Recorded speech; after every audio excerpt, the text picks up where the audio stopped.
The lights went out, and suddenly I wasn't his secretary anymore. We were standing in his office when it happened, the entire building groaning like something alive, then darkness swallowing everything whole. Emergency lights flickered once, twice, then died completely. The hum of the city 40 floors below became a distant memory. And Ethan Blackwood, the man I'd worked for in perfect silence for 3 years, reached for my hand in the dark. "Naomi, don't move." His voice cut through the blackness, steady but different somehow. Closer than it had ever been. I should probably explain how we got here. How a normal Tuesday turned into the night that would crack open everything I'd carefully kept locked away. My name is Naomi Hart, and I've been invisible for most of my professional life. That's not self-pity, it's strategy. When you're the executive secretary to one of the most powerful men in the city, invisibility is survival.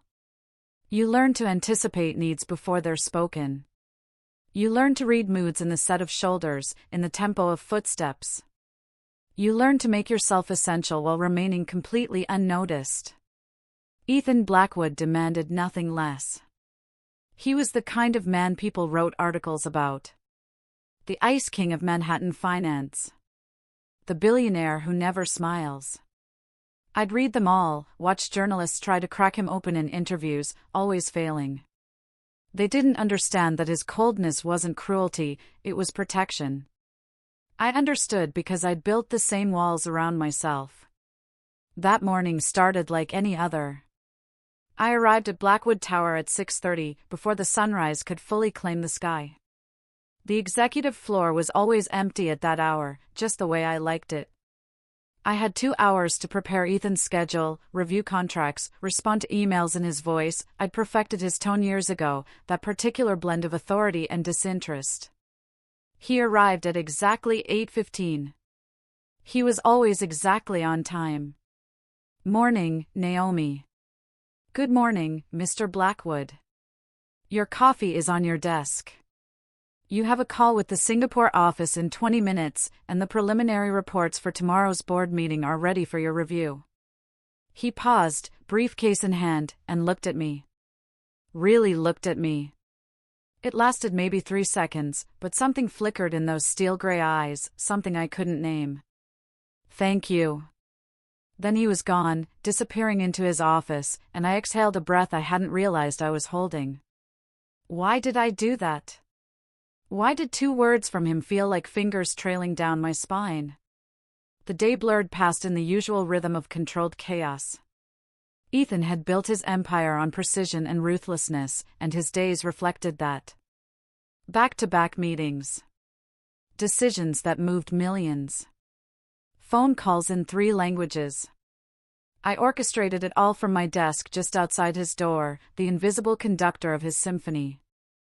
Around 6 p.m., the office began to empty. Analysts filing out with exhausted faces. Junior executives loosening ties.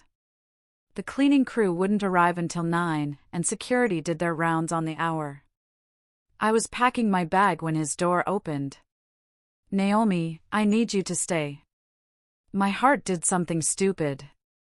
Something unprofessional. "Of course. What do you need?" "Tomorrow's board meeting. The presentation isn't right. I need to rebuild the financial projections, and I need your insight on the narrative flow." He'd never asked for my insight before.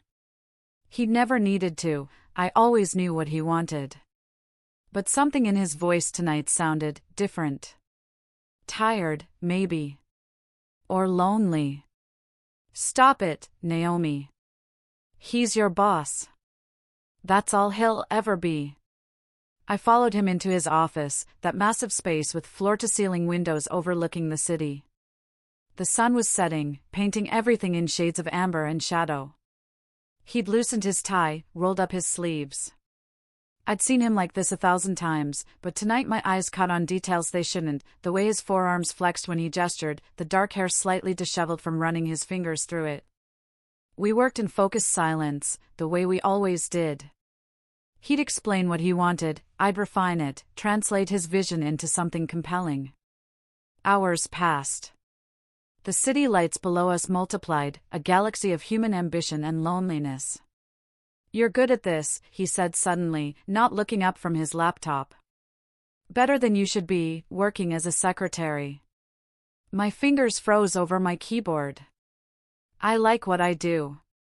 "That's not what I asked." He looked at me then, and the directness of his gaze felt like standing too close to a fire. "I had other ambitions once," I admitted quietly. "But life happens. Choices get made. This job, it's stable. Safe." "Safe," he repeated, something unreadable crossing his face. "Is that what you want?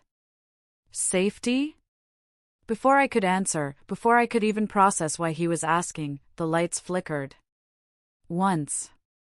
Twice. Then the world went black. The building's backup systems should have kicked in immediately. They were designed for this, tested monthly. But instead of the emergency lighting flooding the space, there was only darkness. Complete and absolute. Ethan's voice cut off as a mechanical grinding sound echoed through the walls. Then a series of heavy thuds, like massive locks sliding into place. My phone screen illuminated my face as I pulled it out, but there were no bars. No signal at all. "Mr. Blackwood, I think. The building's in lockdown," he finished, his own phone casting shadows across his sharp features. "Full security protocol. Someone must have triggered it manually or there's been a massive system failure. Can we override it?" "Not from here. The controls are in the basement security center." He was already moving toward the door, and I followed, our phones providing weak pools of light. The door wouldn't budge. He tried the handle again, putting his shoulder into it. Nothing. "The electromagnetic locks have engaged," he said, stepping back. "We're sealed in." The reality of our situation settled over me like cold water. We were trapped. 40 floors above the city, in a building that had just become our prison. No one knew we were still here. The cleaning crew wouldn't arrive for hours, and even then, they couldn't override a full lockdown. "How long until someone realizes?" I asked, fighting to keep my voice steady. "Security does building sweeps before initiating lockdown protocol.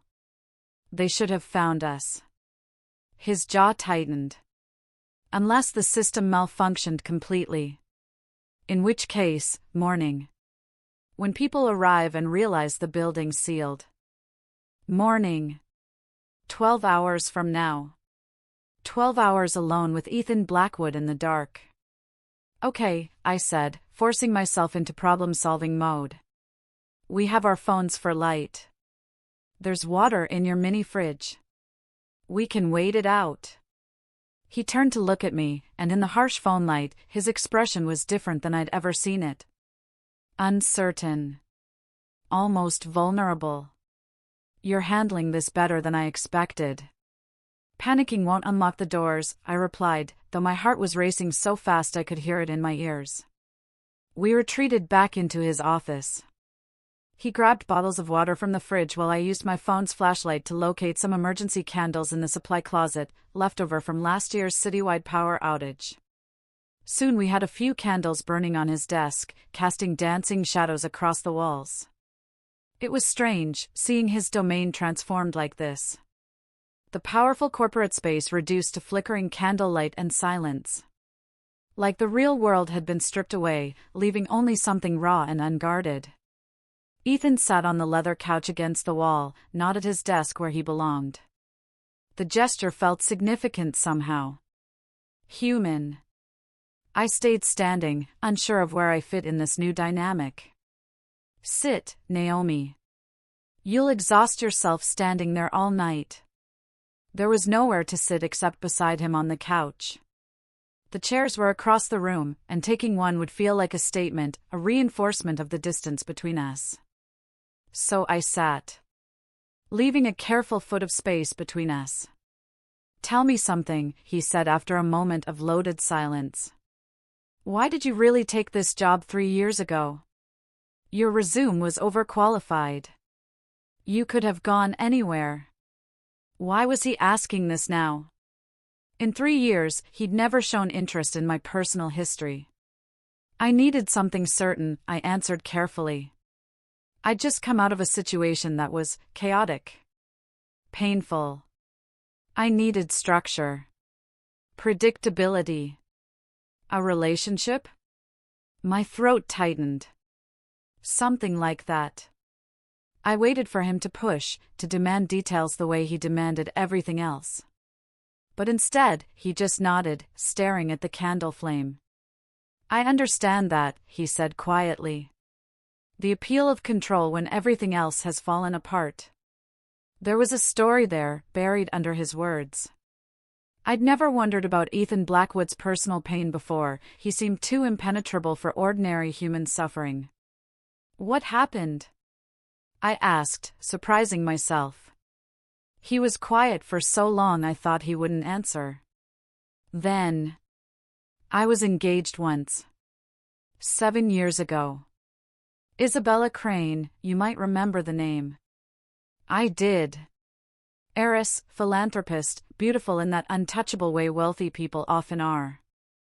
Everyone thought we were perfect, he continued, his voice hollow.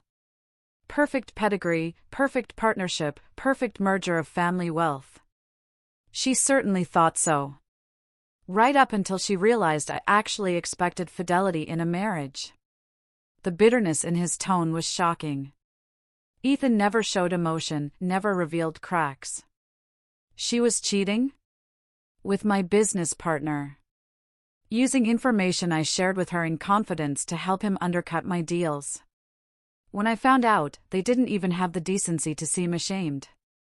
Isabella actually laughed. Said I was naive to think love and business were ever separate for people like us.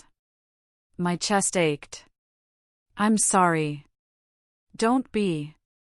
She was right, in a way. Everyone in my world wants something. Access, money, status. There's always an angle. He turned to look at me, and the candlelight caught in his eyes, making them almost vulnerable. I learned to keep people at a distance. Easier that way. Lonelier though, I said softly. Yes, he admitted. Lonelier. The confession hung between us, delicate and dangerous. What about you? He asked. What situation did you run from? I hesitated. We were crossing lines, sharing pieces of ourselves that couldn't be taken back. But something about the darkness, the isolation, made honesty feel inevitable. His name was David. We were together for 5 years. I thought we were building a life. The old pain crept into my voice. Turned out he was building a life, just not with me. He was engaged to someone else the entire last year we were together. Someone from his world, his social class. I was just convenient. Secret. He hid you, Ethan said, and there was anger in his voice that surprised me. He was ashamed of me, I corrected. I wasn't polished enough. Sophisticated enough. When I found out, when I confronted him, he said I should have known better than to think someone like him would actually marry someone like me. Saying it out loud still hurt, even after all this time. He was a fool, Ethan said firmly. And a coward. Our eyes met in the candlelight, and something shifted. Some invisible boundary we'd both carefully maintained began to dissolve. We're quite a pair, I said with a weak laugh. Both of us hiding from the world. Maybe hiding from the world, he said quietly.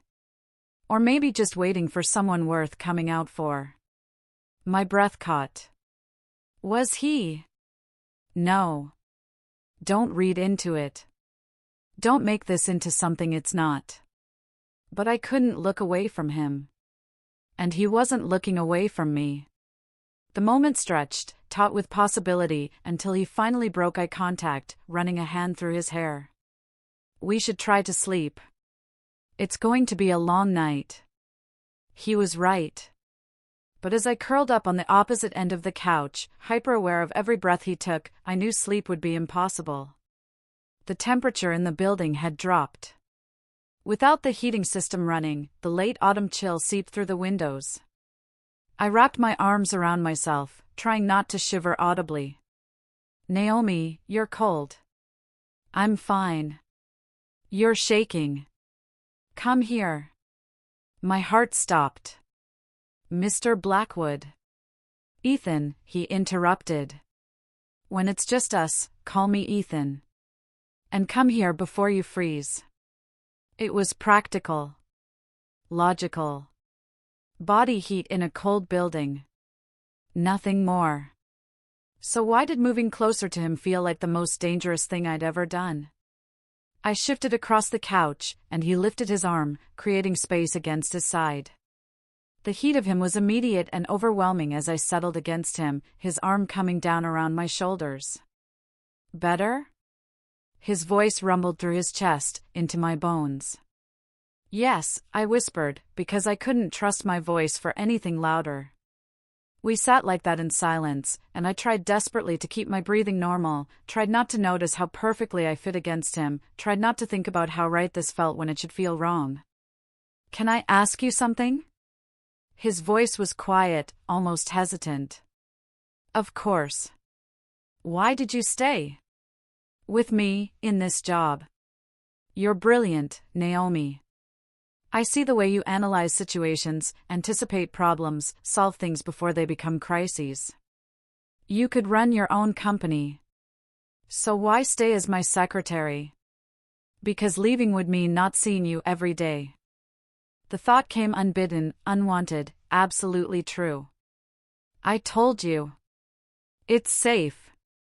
Stop, he said gently. No more hiding. Not tonight. His directness undid something in me. Maybe it was the darkness. Maybe it was the intimacy of our situation. Maybe I was just tired of lying.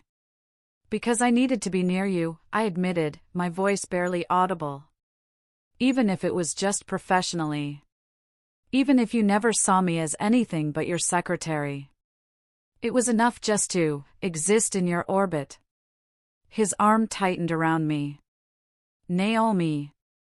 Please don't, I said quickly. Don't say anything kind just because we're trapped here. Don't say things you'll regret when we're back in the real world. You think this isn't real? He shifted, and suddenly we were facing each other, his hand coming up to cup my face. You think I haven't noticed you? Haven't watched you every single day for 3 years and thought about how extraordinary you are? My world tilted. What? Why do you think I never hired another executive assistant? I have 3 open headcount approvals sitting on my desk. My HR director asks me monthly when I'm going to expand my support team.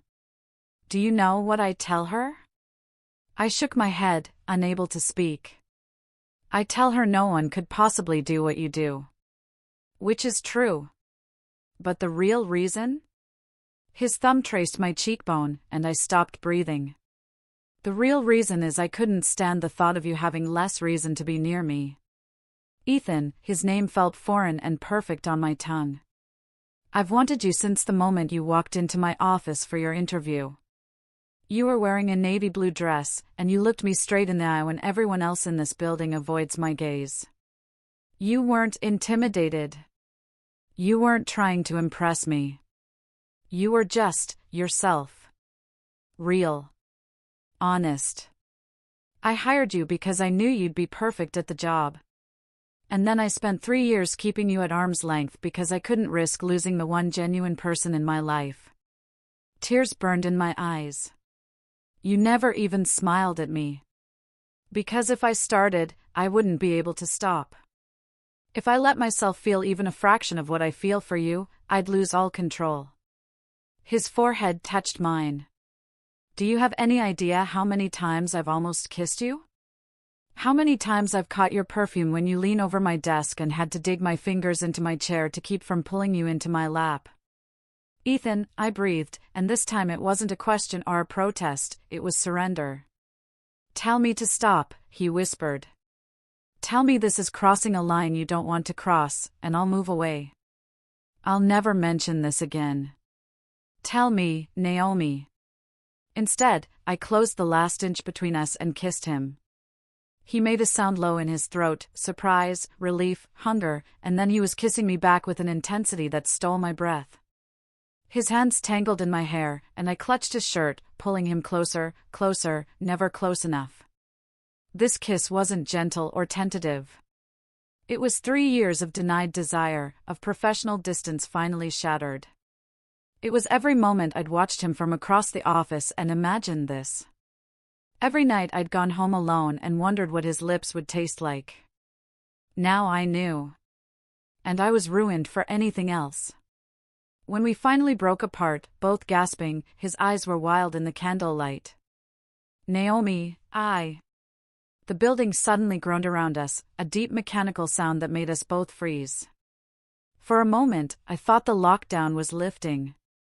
But instead, the emergency lighting flickered once in the hallway outside, a brief, dying gasp, then went dark again. The backup generators are failing, Ethan said, his voice rough. The entire building is losing power. What does that mean?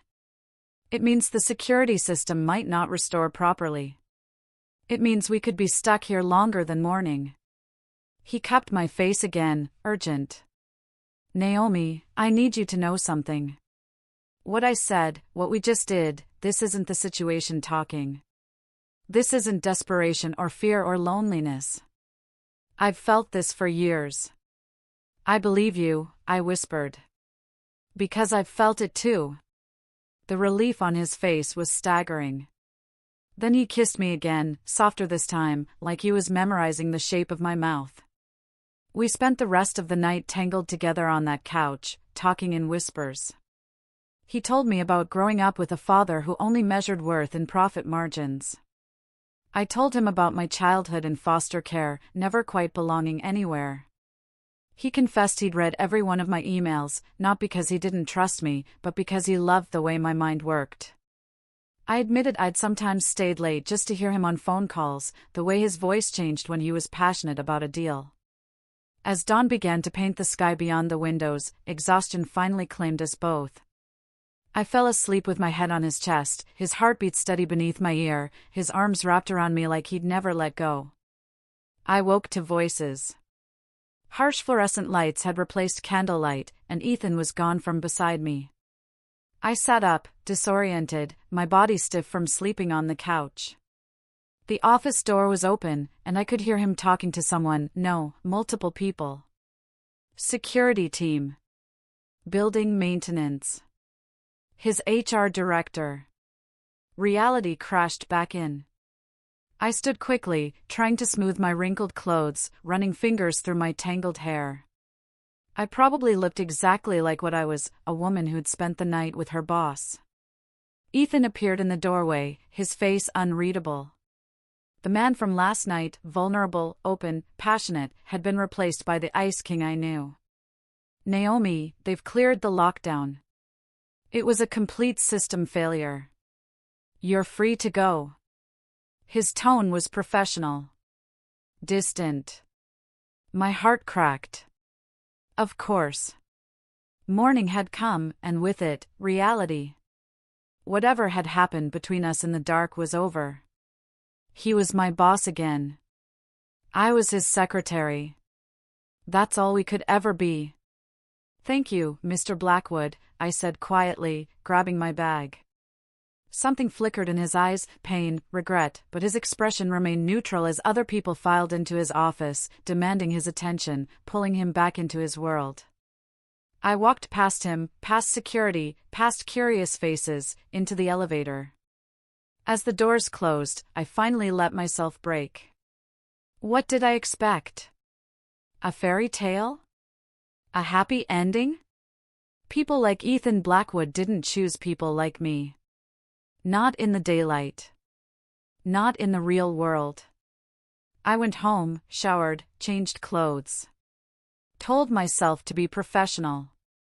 To pretend last night never happened. To go back to being invisible. But when I arrived at the office 2 hours later, my desk was gone.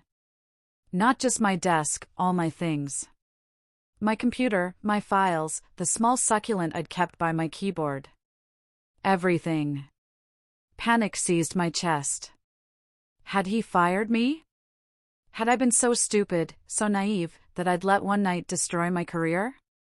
Ms. Hart? I turned to find Ethan's HR director, Victoria Chen, approaching with a tablet in hand. I need you to come with me, please. My legs barely carried me as I followed her to the elevator.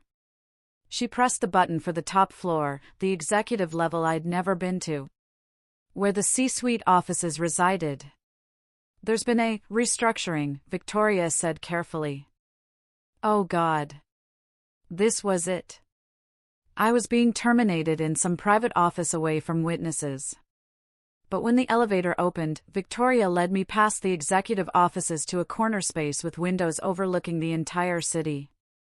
A massive desk sat in the center, already set up with new computer equipment. My succulent sat beside the keyboard. What is this? I whispered. Your new office. Mr. Blackwood has promoted you to Chief of Staff. You'll be working directly with him on all major strategic initiatives. The salary is, she named a figure that made my knees weak, and you'll have your own executive team reporting to you. I stared at her. I don't understand. Mr. Blackwood said, and I quote, Ms. Hart has been running half my company from a desk for 3 years. It's time she had the title and compensation to match. Victoria smiled slightly. Congratulations. She left me standing there, alone in this beautiful office that didn't make sense. Unless. You didn't think I'd let you disappear, did you? I spun around. Ethan stood in the doorway, and the Ice King was gone. In his place was the man from last night, open, vulnerable, his eyes full of emotion. I don't understand, I repeated. He crossed to me in 3 long strides. I had to get you away from the secretary desk. Had to change our professional dynamic. Because I can't be your boss anymore, Naomi. I can't maintain that distance. Not after last night. Not after finally having you in my arms. Ethan, this is too much. It's not enough, he interrupted fiercely. It's not nearly enough for what you deserve. You've been my secret strength for 3 years. Now I want you beside me. Publicly. Professionally. Personally. If you'll have me. Tears spilled down my cheeks. What about what people will say? About this promotion, about us. Let them talk, he said, cupping my face. I'm done hiding. Done pretending the most important person in my life doesn't exist. I spent 7 years after Isabella convinced that everyone just wanted something from me. Then you walked in, and you wanted nothing. You saw me, really saw me, and you stayed anyway. You stayed through the ice and the distance and the walls. You stayed when I gave you every reason to leave. Because I loved you, I whispered. From the very beginning. His eyes closed, like hearing those words physically pained him. I don't deserve you. Probably not, I said with a watery laugh. But you're stuck with me now. He kissed me then, deep and claiming, right there in my new office where anyone could walk by and see. And I kissed him back, no longer caring who knew, who saw, who judged. When we finally broke apart, he pressed his forehead to mine. The board meeting is in an hour, he murmured. I should probably prepare. We should probably prepare, I corrected. I'm chief of staff now. That presentation is as much mine as yours. Pride blazed in his eyes. Yes, it is. We walked into that boardroom together. Sat beside each other at the conference table. And when questions arose about my sudden promotion, Ethan addressed them head-on. Ms. Hart has been the strategic mind behind half the initiatives this company has successfully executed in the past 3 years. The only thing that's changed is that she'll now receive proper credit and compensation for her work. Any objections? The room was silent. Good. Let's begin. Over the next weeks, the gossip swirled exactly as I'd expected. Secretary sleeping her way to the top. Gold digger. Opportunist. The whispers followed me through the hallways, the cafeteria, the elevators. But Ethan never wavered. He introduced me as his chief of staff and his partner, in business and in life. When industry publications questioned my credentials, he provided detailed accounts of every major deal I'd strategically supported. When his board expressed concerns about our relationship, he offered to step down before he'd give me up. He didn't have to. Because I proved myself. Every day. Every meeting. Every decision. Turns out, when you stop being invisible, people have to acknowledge what you've been doing all along. 3 months later, we landed the biggest acquisition in company history, a deal I'd architected from the ground up. The board gave me a standing ovation. That night, Ethan took me to the rooftop of Blackwood Tower, where it had all begun. Where we'd been trapped together and finally stopped hiding. "I have something for you," he said, pulling a small box from his jacket. My heart stopped. "Before you panic," he said with a slight smile, "it's not what you think." Not yet. I know we're still building this, still finding our rhythm. But I wanted you to have this. He opened the box to reveal a delicate necklace, a small key pendant in white gold. "The night we were trapped here, you unlocked something in me I thought I'd lost forever," he said softly, fastening it around my neck. "The ability to trust. To hope. To love. You opened doors I'd sealed shut, Naomi. This is my promise that I'll never lock you out again." I touched the key, tears streaming down my face. "I love you. I love you," he whispered back. "My brilliant, extraordinary partner. In everything." He kissed me there on the rooftop, the city spreading out below us, the same city that had been oblivious to our existence that night, the same city that now knew our names. We weren't hiding anymore. Weren't invisible. Weren't waiting for permission to exist. We were just two people who'd found each other in the darkness and chosen to step into the light together. And sometimes, late at night when we're working side by side in our office, the lights will flicker. Just for a moment. And we'll look at each other and smile, remembering the night everything changed. The night the building went into lockdown, and our hearts broke free.